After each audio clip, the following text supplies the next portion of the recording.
Junkrat, the worst character in Overwatch, is somehow killing the best pros in the world. The question is, how?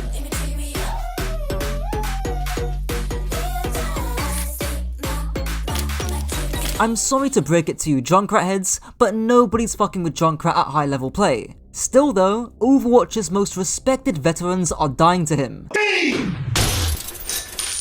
So get ready for some juicy 1-2 combos, bomb-ass rip tires, was that a bomb?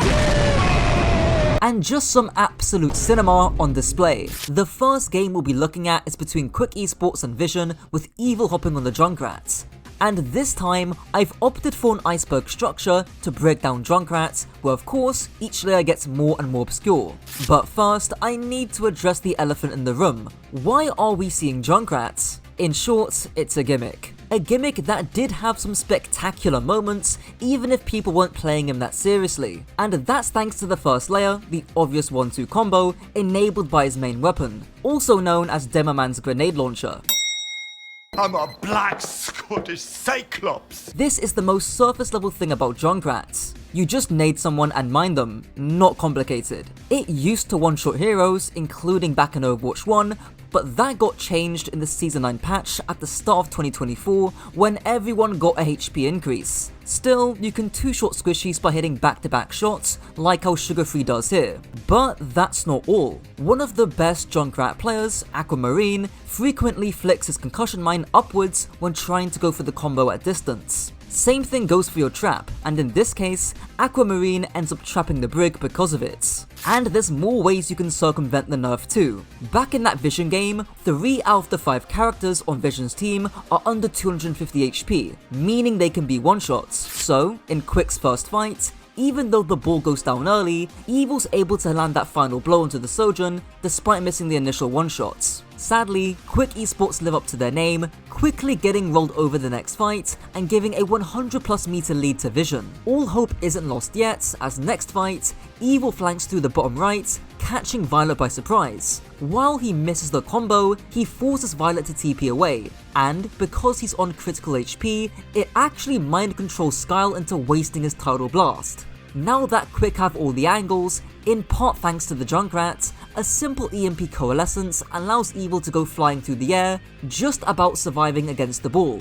But relying on 225 heroes isn't all you can do to circumvent the one-shot nerf. Looking at Aquamarine, he sometimes adds a melee to break the threshold. It's not always possible to get this close, but judging by the spaces you want to play Junkrat in anyways, it's not unfeasible. Speaking of those spaces, that's the second layer of my iceberg. It's nothing insanely innovative, but what's interesting is how people don't respect a Junkrat playing those spaces. In the fight straight after the one that Quick Esports win, Evil sits on top of the high ground angle, trying to fish for a one-shot. Obviously, I don't need to explain why pushing a Junkrat here is extremely stupid, especially when everyone is in that one-shot threshold. Still, Violet decides to ego push Evil, and as a result, he gets what he deserves. Adding to the list of dumb Violet shit, like the King's Row incident, An early pick! Oh my god! and Ajaxing in front of a window. Have everything to play through. Okay, well, Oh my Violet okay, Ajax! that's No an way, Ajax to no start way. things off! At least he's got that money though.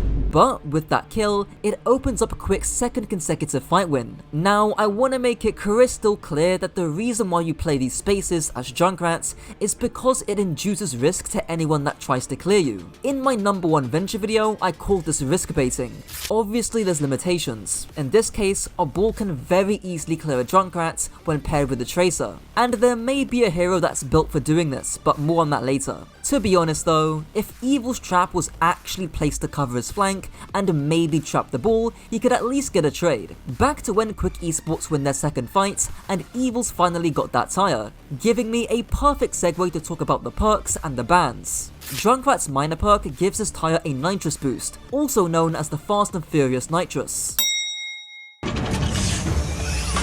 The trade-off is that your tire does half damage, but considering how much easier this allows you to get kills, it's a no-brainer. His other minor perk gives him an extra mine when he gets a final blow with it, which would have been useful if Junkrat still had his combo. Back to Evil, and in this fight, he didn't even need to use the nitro. mainly because the Wu Yang just wasn't looking at the tire thanks to how hidden Evil was playing, a very important factor I'll mention later. There's also tons of tricks you can do with Tire. In Evil's second tire, he runs it up against the wall so he's able to see where the Sojourn's playing, thanks to third person. Conversely though, the Sojourn can't see the tire.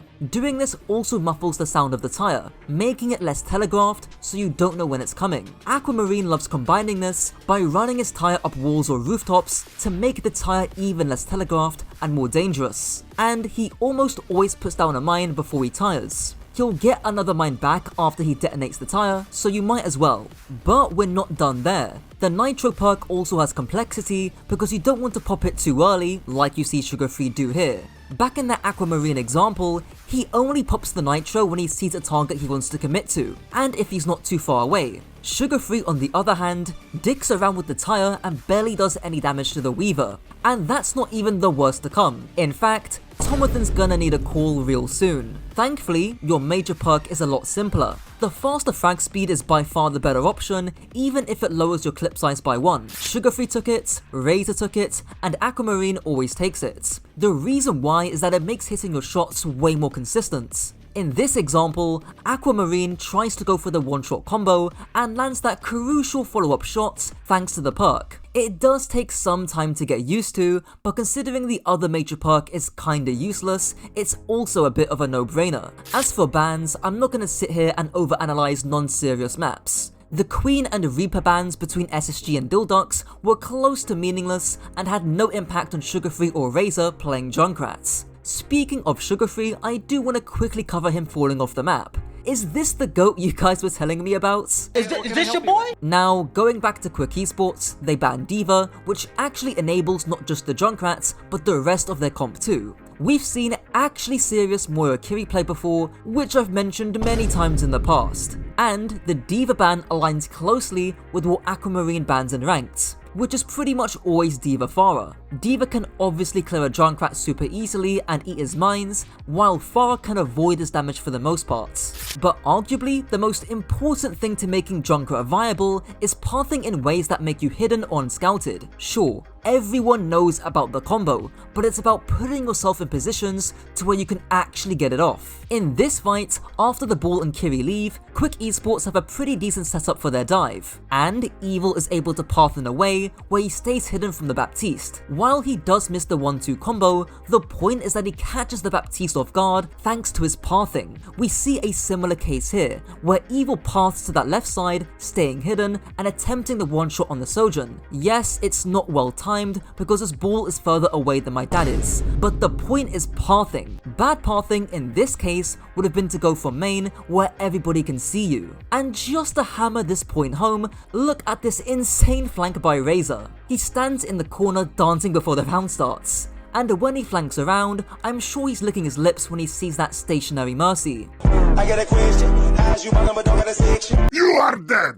To be clear, do not actually try this in your comp games. It's just a funny, goofy play. Back to that prior Aquamarine example on Rialto, nobody is looking at him because he stays hidden while flanking. If you watched my Reaper video on how you have to stay hidden while teleporting, it's the exact same idea. It's truly the only way you can get any value out of this terrible character. Which leads me onto the last section, counters and fixes. Now before I reveal the magical Junkrat counter, just a quick coaching plug first. Click the top link down below if you want to improve at the game. So, Junkrat's biggest enemy, drumroll please, is himself. Yes, a bit of a corny answer I know, but even other gimmicky characters like Bastion, Torb and Symmetra have all had legitimate play recently. Junkrat is just a gimmick, and unsurprisingly, Quick Esports failed to win against Vision. You failed! But why?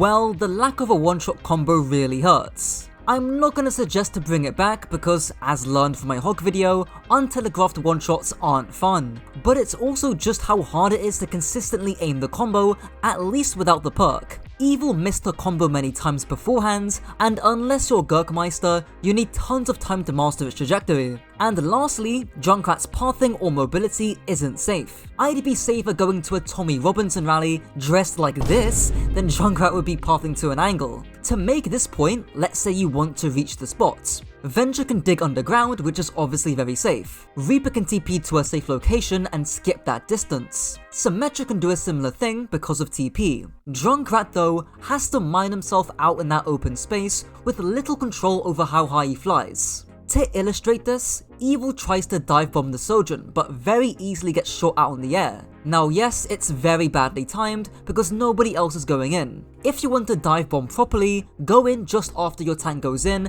like how Aquamarine does here. But the point, at least in this case, is how does Junkrat safely reach or threaten the Sojourn? It ain't easy. What is easy is maybe a fix to give Junkrat a damage resistance perk while airborne. You could also change how the mine works. Junkrat's max range on his mine is 3 meters, and I should not be flying at max distance from max range. It would slightly nerf double mining, but I'm sure you can extend the knockback range to compensate. Anyways, that's it for the video. Subscribe because I'm trying to hit 50k before 2026. Click the video card on screen too if you enjoyed, and until next time.